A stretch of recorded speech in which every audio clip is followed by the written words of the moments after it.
Pancadashi is a word that means 15. There are 15 chapters in this text. What they are, what they're all about, that's what I'll go through mainly today.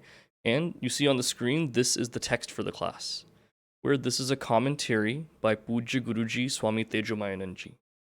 Tattva Viveka is the first chapter of Pancadashi, 65 shlokas long, and I recommend that anyone following these sessions, please secure a copy of Pujya Guruji's commentary. It's available on Kindle to make life easier for those of us who are techies, and at your local mission center, I'm sure you can also secure a physical copy if you'd like to make notes and annotate in there. So first, let's talk about the author. That's the first place we should always start when studying a Vedantic text. So the great Acharya who wrote this text, his name is Shri Vidyaranya Swamiji. Vidyaranya, Vidya, knowledge, Aranya, forest. The forest of knowledge is what his name is. Now, it's not hyperbole to say that after Bhagavan Shri Adi Shankaracharya ji, the most consequential Acharya in our entire Advaita lineage is Shri Vidyaranya Swamiji. Now, the reason why we say that Bhagavan Shri Adi Shankaracharya ji is the most consequential is he literally brought not just this Advaita philosophy, but our entire Sanatana Dharma out of the depths of misunderstanding, out of the depths of seeing it just as superstitious, superficial, just as a way of gaining certain fruits through yajna. That's what Sanatana Dharma had become in his time. Now then comes along Bhagavan Shri Adi Shankaracharya ji, 8th century BCE, and he completely eradicates this mass ignorance that's there by not using any other means besides pure logic. Pure logic that leads to understanding. Re-establishing Sanatana Dharma and establishing 4 mathas, or places of deep spiritual study and practice in the north, south, east, and west. That's important. We'll come back to that point now. Now, what about Vidyaranya Swamiji? Vidyaranya Swamiji was born as Madhavacharya ji, in 1295. That's the year. And so growing up in what is now present-day Andhra Pradesh, in the area of Karnataka, that region is where he comes from. He came from a very illustrious, very, very deeply rooted Hindu family, where one of his brothers, his younger brother, in fact, ended up being his own guru. Can you imagine that? I mean, our younger siblings, we don't even take advice from them. Sometimes we dismiss them. His younger sibling was his own guru, Shankaranandji, who is a great acharya in his own right and has written many great texts, many great commentaries on texts as well. So he, growing up in that household, Madhavacharya ji gained a reputation as someone who was quite logically rooted in the religion, and any of the texts that he wrote had that tenor to it. Now, why I say he's the most consequential acharya is just by the sheer texts that he wrote as an acharya, you find how much they've influenced the Hindu thought. There are 2 types of granthas in Sanatana Dharma, especially when it comes to Advaita Vedanta. One type of grantha, the first one, is where it is an instruction manual and a handbook for living. That to realize this truth, you must do A, B, and C, whether that's shravanam, listening, mananam, going through a churning thinking process, nididhyasanam, assimilating this knowledge upon the seat of meditation. These are all instructions and benedictions that are given. It's very straightforward. That's one type of Vedantic text. The other type of Vedantic text is a lot more complex. It's where objections are raised and defending the Advaitic thought against any other school of philosophy. Now, the beautiful thing about Bhagavan Shri Adi Shankaracharya ji's work is, as much as he dwelled in the realm of defending Advaita Vedanta and its philosophy against any other kind of philosophy that was in vogue at the time, he also gave great credence and great compassion to beginners like you and I, giving us prakarana granthas like Viveka Chudamani, like Atma Bodha, like Tattva Bodha, that are clearly instructive, showing us in which ways do we think. Now, his other texts, Sarva Vedanta Sara Sangraha, and there are other great texts by acaryas, Advaita Siddhi. These go into the realms of logic with highly technical language, that the purpose of these texts is to defend that Advaita Vedanta philosophy and show its supremacy over any other kind of philosophy. Not out of spite or simply being dogmatic. No, this is purely based on the most truest reflection of what Shastra is, comes in the form of this Advaitic philosophy. Now, the first question is, what kind of texts did Vidyaranya Swamiji write? His texts were super eclectic in this way. Prakarana Granthas, probably one of the most famous ones he's written, introductory texts, is called Drigdrishya Viveka. You must have heard of this one. Where the very crux of this text is, there is a system of learning, a framework by which I understand myself. It's by the seer and the seen. I see objects of the world with my eye. My mind creates some connotation with memory by looking at the eye. My intellect makes some deliberation and decision looking at the mind. Now, what's that entity that sparks this intellect in the first place? That's the entire crux of Drigdrishya Viveka. Other texts that Vidyaranya Swamiji's written. Anubhuti Prakasha. Anubhuti Prakasha is a beautiful text where it takes 10 to 12 major Upanishads and goes through the logic presented in these through various topics. Whether it's creation theory, whether it's this idea of exploring my own personality through the 3 states of being, waking, dream, and deep sleep. It also goes through this eternal truth of what my true identity is as that Sat Chitananda. And the beautiful part, the Apurvata, meaning specialty of this text is, Anubhuti Prakasha is presented in a way where it's given 2 verses at a time. The first shloka will be an objection, the second shloka answers that objection. Every single point that's raised comes in that form, where there's an objection and an answer, objection and an answer. So for questioning minds like us, it's such a thrill to go through a text like this, where you go through it and you say, my goodness, I have that same objection. Somehow that's something I'm thinking about. It's answered right away. Which makes Mananam so much easier. You see how much thought our acharyas have put into their works. That there are some objections that come up. You and I could sit there banging our heads for 100 years. We would never come up with those objections. So you see how it's raising our intellect to meet where Shastra is. Such a gift that we have. And then perhaps one of his greatest texts is Shankara Digvijaya. Shankara Digvijaya is the authoritative, definitive biography of Bhagavan Sri Adi Shankaracharya Ji. What we know today about those padayatras that he took, pilgrimages on foot across the length and width of Bharatavarsha to establish this knowledge, we know all of that from Shankara Digvijaya. Where one defect, so-called defect that Western theologians point out about our Hindu culture is, very little of our Hindu history is documented. The irony of this is, those that have come and looted our country are the ones that burned all the libraries to the ground. All the documentation we had, they've gotten rid of. Yet they're the ones that invalidate our own religion, saying that there's no documentation. This is one of those exceptions. The life of Bhagavan Sri Adi Shankaracharya Ji is irrefutable because of the Shankara Digvijaya. Why is that important today?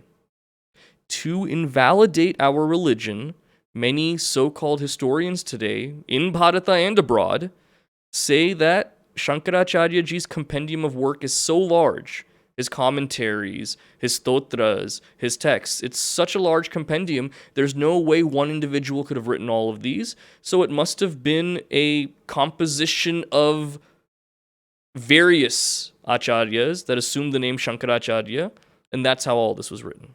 That's nonsense. And the way we know it's nonsense is all of his texts, his doings, everything was documented in this Shankara Digvijaya.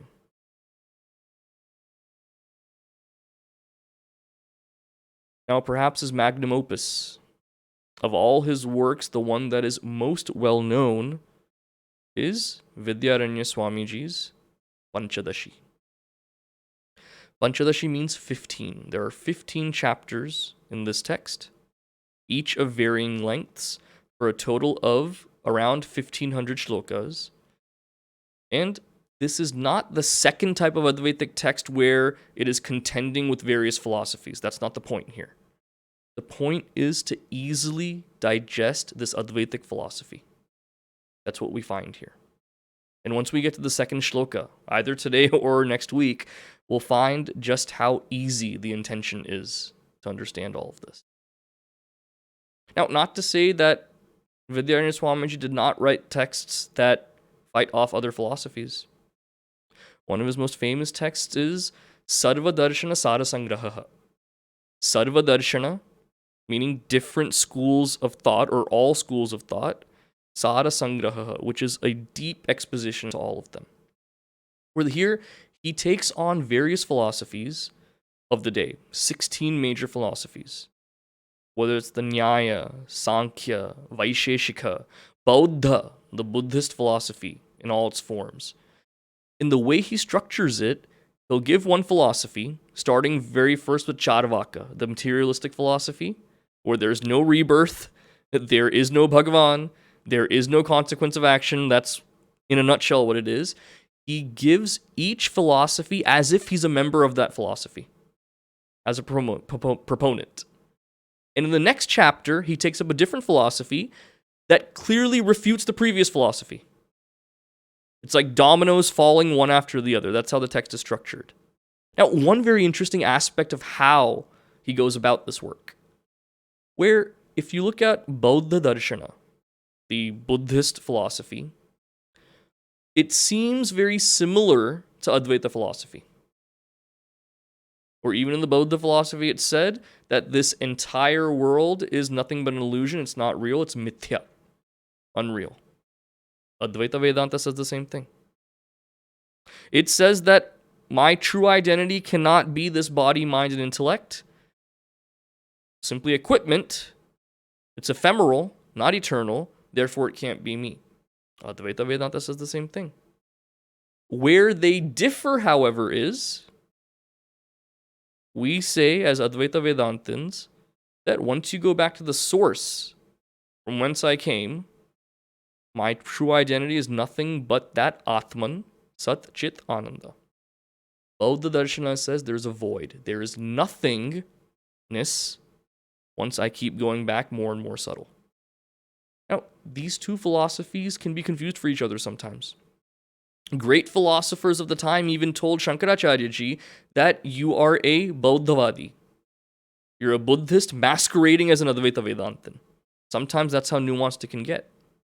Now, why I'm saying this is because when these dominoes of different philosophies fall, you would expect that this Advaita philosophy, being so close apparently to that Buddhist philosophy, Buddhism would be refuted by Advaita near the end of this text. However, Buddhism is one of the first darshanas that's refuted. Why?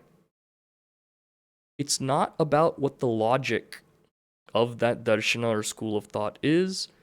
Vidyaranya Swamiji's reliance was, if a philosophy goes by Veda as their pramana, valid means of knowledge, that's always held higher than a philosophy that does not take Vedas as their valid means of knowledge.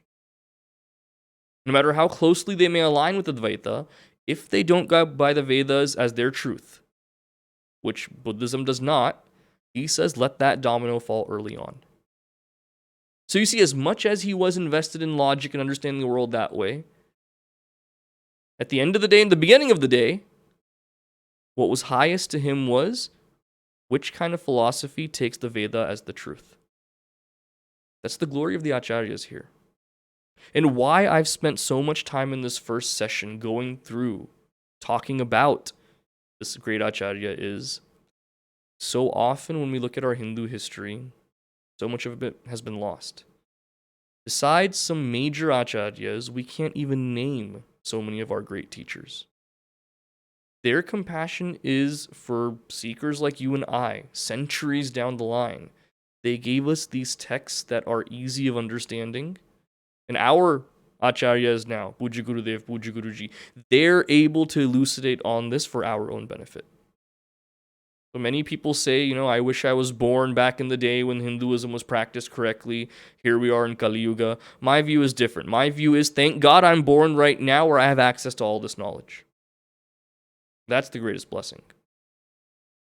Now, the most beautiful aspect of Vidyaranya Swamiji's charitra, his life, is it's not just about the teaching. He was an ardent defender of what Hinduism is at its core. What do I mean by that? Again, his birth date was 1295. By that point, Bharatavarsha was being ravaged by barbaric Islamic invasions. Temples being broken down, men being killed, women being defiled, children sold into slavery. Look it up in history. This was happening because of that barbaric Islamic invasion. Now, during this time, Vidyaranya Swamiji happened to meet two brothers. Their names were Harihara and Bukkaraya.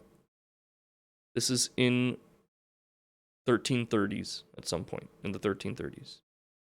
Now, these two brothers had joined the Islamic army.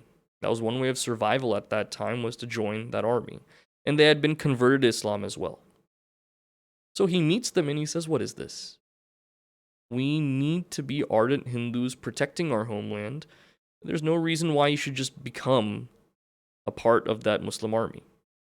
And so he reconverts them back to Sanatana Dharma, and he tells them to establish a kingdom.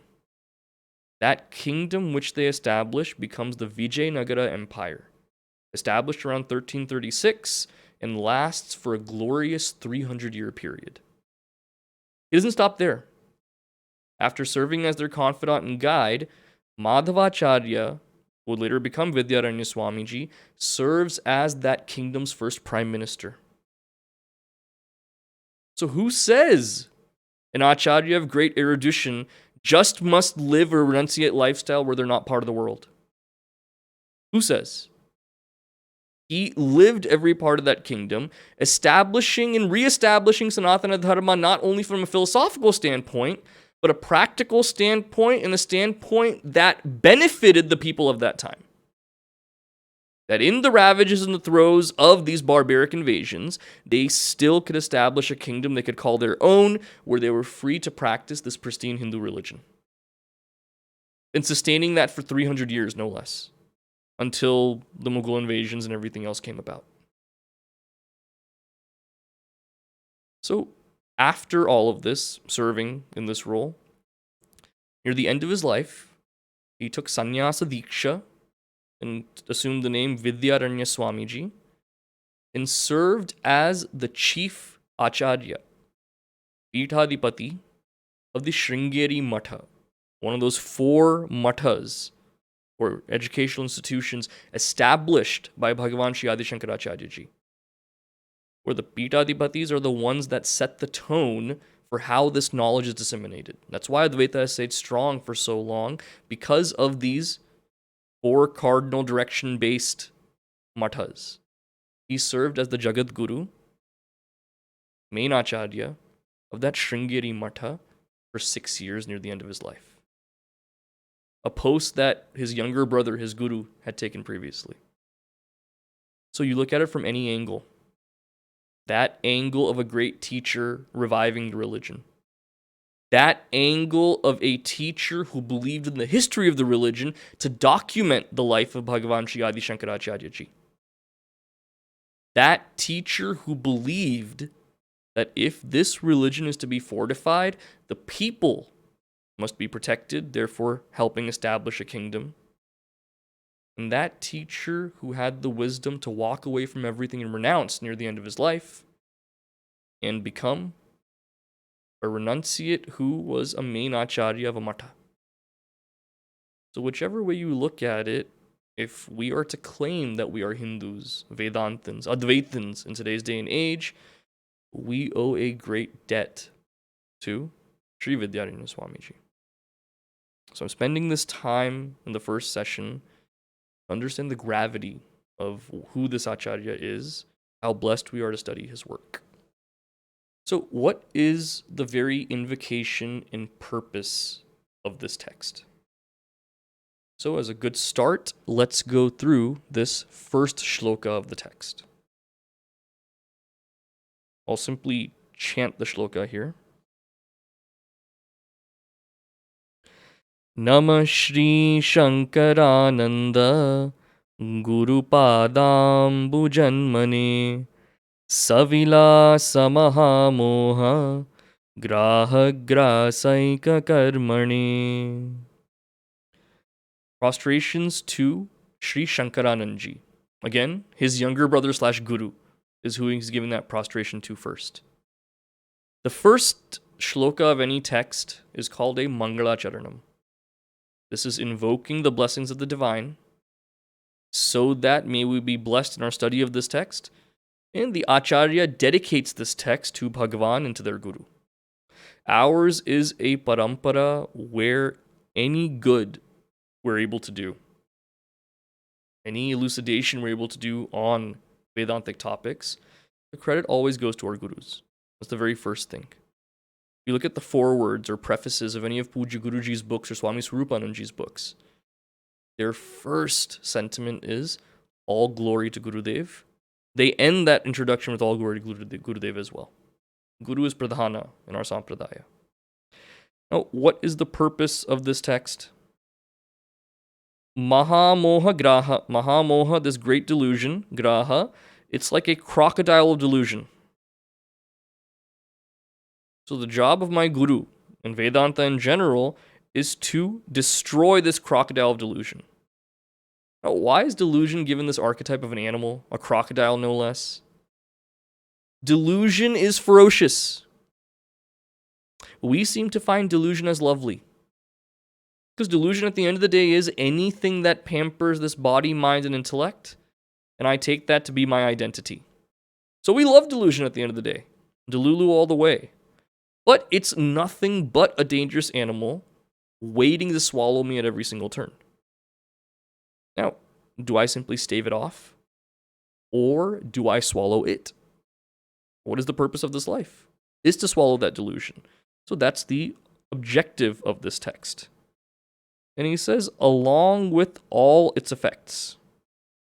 Savilasa. Effects of delusion are what? Taking this false entity of the BMI to be myself, I go on chasing things in the world for happiness. I go on compounding my own vasanas one after the other. I go on thinking that this creation has happiness in it somewhere. I go on searching, not just for one life, but for lifetimes. That's why I found myself where I am right now. Not only is the delusion gone, all the effects of it eradicated through a genuine study of a text like Pancadashi. Now, what are these other features that we see in a text like this? One thing we need to clearly understand is definitions matter. In a recent Chick session, we went through two phrases. One dealt with ethics,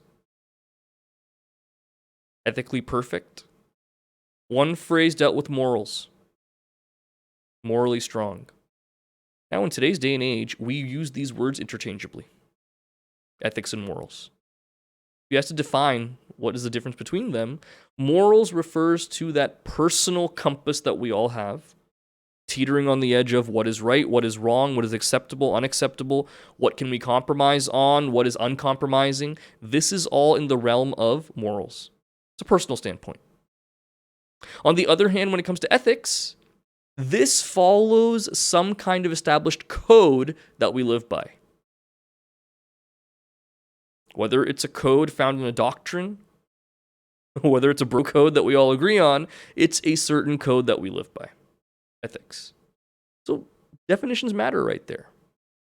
Now, if definitions matter so much when it comes to daily living, how much more should definitions matter when it comes to orienting myself to believing in a philosophy? Because there are certain buzzwords that we throw around often in the Hindu sphere of knowledge. Jiva, Ishvara, Jagat, Paramatma, Vasana, Moksha. These words mean different things based on which philosophy I'm in. One word here and there that changes the definition completely. Now, for the layperson who doesn't really have an interest in all of this, they may say, who cares? It's just a semantic argument. At the end of the day, just do good things, you'll be happy. That may work for some people. But for those that want more, who truly want to dissect and understand what is this moksha, what is this path, why are we all striving for this? When we have those deeper questions, these broad definitions don't help us at all. We want to go deeper into it. Where one change in what the idea of moksha is, where it could be one school of thought says moksha is where there's no more rebirth, that there is complete liberation from the cycle of samsara. One school of thought sees moksha as, this is me being closest to my Bhagavan, that's moksha. They diverge. Meaning the sadhanas and the paths that I take to get to there diverge. Which means my mindset is different based on what my definition is. That matters a lot. So the purpose of these sessions is not for us to be able to make logical machinations and go through and get to the depth of a philosophy. That's not the point. One thing I would like to see us do, however, is understand what these important definitions are and see how that changes my spiritual trajectory when I understand these at their core. For example, if you look at the great Mahavakya given in Chandogya Upanishad, Tat Tvam Asi. Tat meaning that, represented by this cosmos, at its essence is nothing but that Brahman. Tvam, represented by this anatomy right here of body, mind, and intellect, at its essence, everything else taken away, nothing but that Atman. The Aikyam, the oneness of these two seeming entities, Asi. Now, just on these three simple words, it's presented 9 times in Chandogya Upanishad through various beautiful examples. Acaryas have gone to great lengths to define what these terms are exactly. Bhagavan Adi Shankaracharya in his text Vakyavritti, spends close to 60 shlokas explaining purely what Tat Tvam Asi means. The same Acharya, Shankaracharya, in his text Upadesha Sahasri, dedicates an entire chapter to an exploration of Tattva Viveka. This lasts for more than 100 shlokas.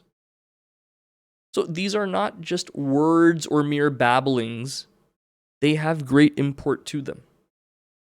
An import that, frankly, is beyond our comprehension often.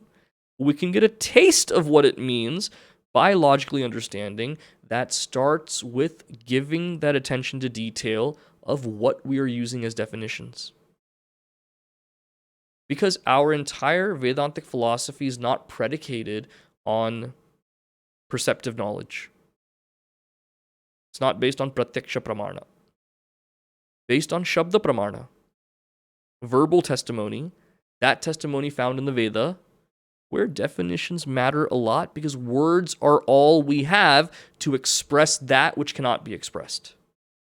That's the importance of it here. Now, what do we find next after looking at definitions here? Another purpose of this text is to refute misconceptions. Misconceptions abound so much inherently. Sahaja, just through this birth, I feel I am this body, mind, intellect. That is the biggest misconception that I live with. For lifetimes, I've lived that way. In the study of Vedanta, other misconceptions can still stick with me as well. Where that which is logically understood, I still can't feel it. Where, yes, Vedanta says this world is false, simply an illusion. If this world is an illusion, when I stub my toe on a door, like I did this morning, why does it cause so much pain then? Things like hunger, sorrow, rejection, all of these have a very huge effect on me. How can I say this world is false? Now, who said that simply because something is experienced, that makes it real? What does that statement even mean? We'll look further in this text to look at. So it's about refuting all of these deeply held notions that I have, that surrender is needed to refute these misconceptions. Logical prowess, high intelligence, that's required, no doubt. More than that, a humility and surrender is needed to really understand what this knowledge is saying. One beautiful feature of Vidyaranya Swamiji's work, especially in Pancadashi, are those impactful, unforgettable examples that he gives.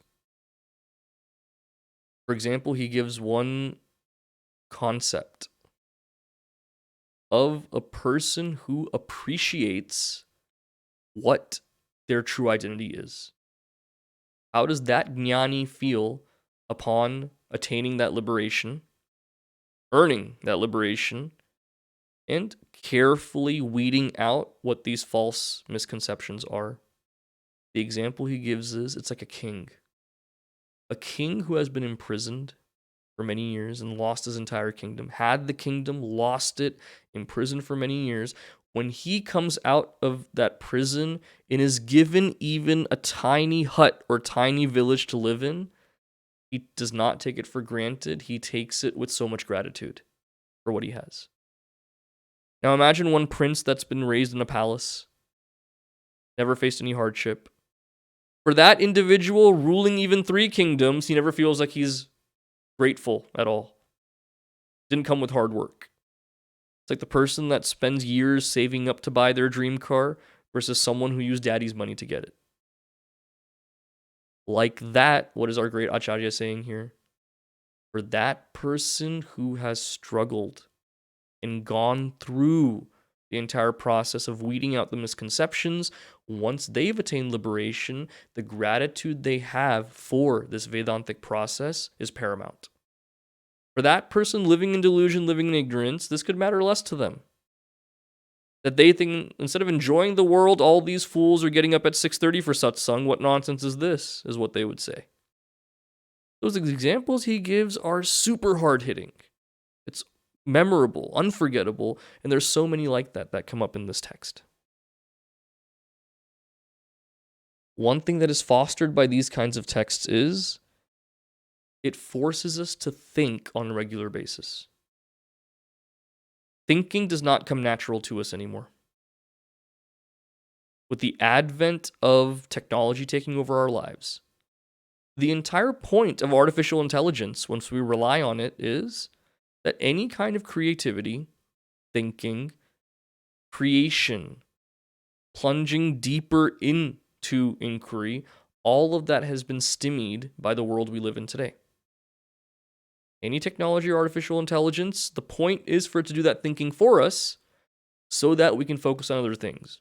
Other things are just to gain sensual pleasures. That's what it is at the end of the day.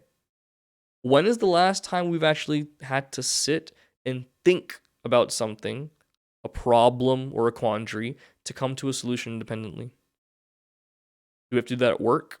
Marginally, maybe. But at the end of the day, work is simply about using the tools that I have at my arsenal to accomplish a certain task the easiest way possible. When it comes to life's issues, that's why our upcoming lock-in for our high school students, it's called reversing brain rot. We're in a constant brain rot then. Everything is done for us. And because of that, you talk about misinformation in the world today. Either when it comes to politics or science or any way, misinformation is at an all-time high. It's because without thinking for ourselves, we accept something that is packaged in the most beautiful way. We've devolved as human beings over the years because of this lack of respect for thinking. As Vedantins, however, we need to think. There is no way around that. We must think at all times, thinking in frameworks that are presented here. 3 states of waking, 3 states of being, waking, dream, and deep sleep. The 5 sheaths, panchakoshas, that are present. Going through Shri Viveka, this seer and seen framework. These are all ways of thinking that get me to one point, understanding what my true identity is. Our acaryas have used these frameworks to go deeper. Aligning ourselves with this kind of thinking is the saving grace. That is what will get us out of our delusions. But just like the person that goes to the gym once a month, goes there, uses every machine, comes back sore, and doesn't go back until everything else is healed, they don't grow at all. They don't gain anything. Similarly, if I just jump in every now and then to do some hardcore thinking, nothing will happen. Like a physical muscle, this thinking capability must also be flexed regularly so that I can go deeper and deeper. Consistency of thinking is important. That's something our acaryas stress time and again. Finally, what is the purpose of this text at the end of the day? Embracing my identity. Understanding what that identity is. Ultimate identity is to know myself as that Sat Chit Ananda. And the reflection of that is in Pancadashi. Out of the 15 chapters, the first 5 chapters deal with Sat. Next 5 chapters deal with Chit. Last 5 chapters deal with Ananda. That's one framework of how the chapters are broken up. Now, on this quest to embrace that ultimate identity, there are preliminary identities we must embrace as well. Where in order to know this deepest truth, upasana is a necessity. Upasana is that fervent prayer and surrender to Ishvara, Bhagavan.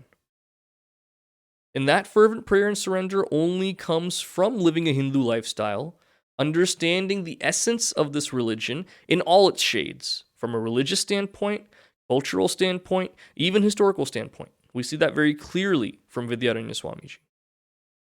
So having an identity of a Hindu very strongly, that is verily necessary in order to make progress on this path to embrace that ultimate identity. We live in a day and age where labels are seen as restrictive. I'm not a Hindu, don't call me that. I believe in non-dualism. I'm someone that doesn't want to be bogged down by these kind of labels. That's immaturity that's speaking when we say things like that. The Hindu label encompasses the practices, the philosophy, the religious conviction. All of that rolled into one is the only way I progress. So a fair amount of these sessions will focus on how is that Hindu identity cultivated as well? In what ways? So with that, we've clearly gone through the glory of this text, reverentially analyzed the great work of the Acharya, Vidyaranya Swamiji. And this text has about 65 shlokas in it. So this will take one academic year. Good thing that we're starting here in September, and we should be able to navigate this text. So as we go further, hopefully we gain more students as we go, and these will be uploaded to YouTube as well for perusal later on. And again, thank you for joining. I'm so excited about what's to come with this great text. So with that, we'll conclude for today.